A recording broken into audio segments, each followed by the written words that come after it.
I have returned. Returned for my family. Returned for my people. I sailed through storms. I fought against fate. I believed they were waiting for me. But here, there is no one. No voices, no tracks, only silence. But why do I feel like someone's eyes are still watching me?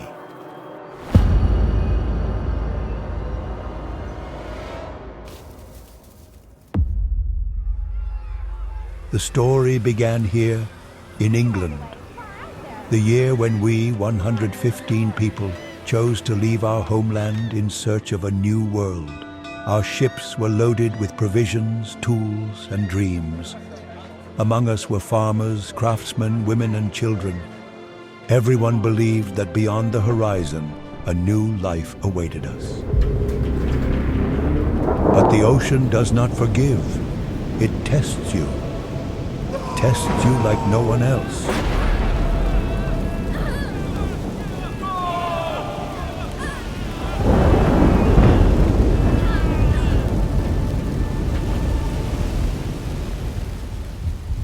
Weeks turned into months. Many fell ill.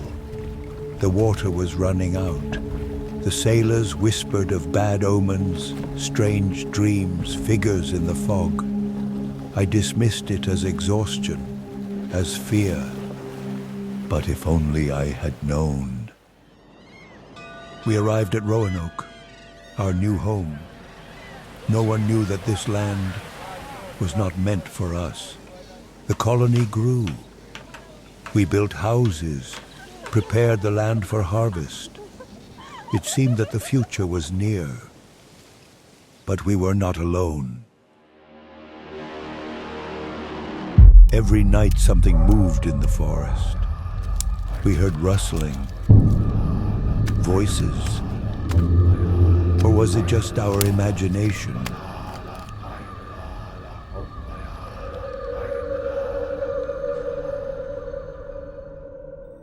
We were not the first people on this land. The natives had lived here long before us. Our interactions with them were not simple. They watched, but did not attack. We didn't know what awaited us in these lands. But I knew one thing. If we wanted to survive, we needed their favor. We offered them peace, and they accepted it. At least it seemed so. At first, everything was going well. But there was something unsettling in the air. We were warned. Not all tribes welcomed us. At first it was just sounds, then footprints where there should be none, and then someone disappeared. We searched for him all day, but it was as if he had vanished into thin air. We questioned the natives, but they denied any involvement in what was happening. We were faced with a choice, whether to believe them or not. But there was no time for doubt, because aside from the missing man, we had other problems. Our supplies were running low, and our people were falling ill. We were on the brink. If not for the Croatoan Indians, we would have been gone already. But questions remained. Why had our man disappeared? Why did the Croatoans help us but never let us venture deeper into the forest? What were they hiding? Each day grew heavier. Supplies were melting. Disease was spreading. We were too weak. I couldn't wait any longer. I had to go back to England for help. But the journey was long, and no one knew how long it would be before I could return. I had to leave my men, my family, even my little granddaughter Virginia. But I didn't do it for me. I did it for all of us. I promised to come back with ships, with weapons, with provisions. We wouldn't just survive. We'd build a real colony there. It took me 3 months to reach England. Exhausted, sick, but alive. I went to London where I hoped to get help. I asked for a new ship, men, gold.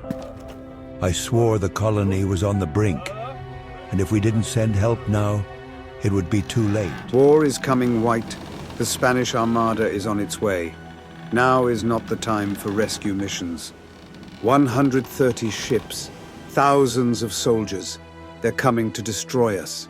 It's not your colony that's in danger, it's all of England. Every man was preparing for war. The blacksmiths didn't stop for a minute. Officers were checking the cannons. Sailors loaded cannonballs. Everyone knew. Spain was coming. Did they care about me? My family?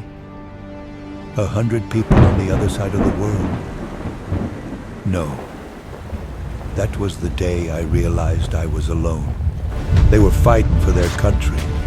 They didn't care about us. England struggled. 1 year turned into 2, then 3, and I waited. But for those of us on Roanoke, that time could have been an eternity. The war is over, but the time for them, for my family, is gone. For 3 years, I waited for the moment when I would be allowed to go back to my people and rescue them. I didn't know if I'd find them alive. When I stepped onto the shore of Roanoke, I didn't yet know what I would see. But even then, something seemed wrong.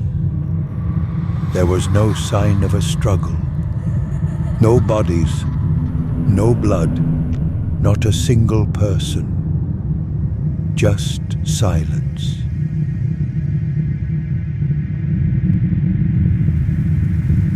Then, my eyes caught something carved into the bark of a tree. I stepped closer. Croatoan. One single word. What does it mean? The first thing that came to my mind was that my people had gone and left a sign. Maybe they had no choice. Hunger, fear, loneliness. What if they decided that salvation awaited them among the natives? I searched for anything that could confirm it. Years later, I was told that English items had been found among the natives. Dishes, weapons. But did they truly belong to my colony? Or was it just a coincidence? But if they left voluntarily, why did no one leave a note? Why didn't they take everything they could carry? Then I thought of another possibility. Not all natives were friendly. I knew there were tribes that hated us.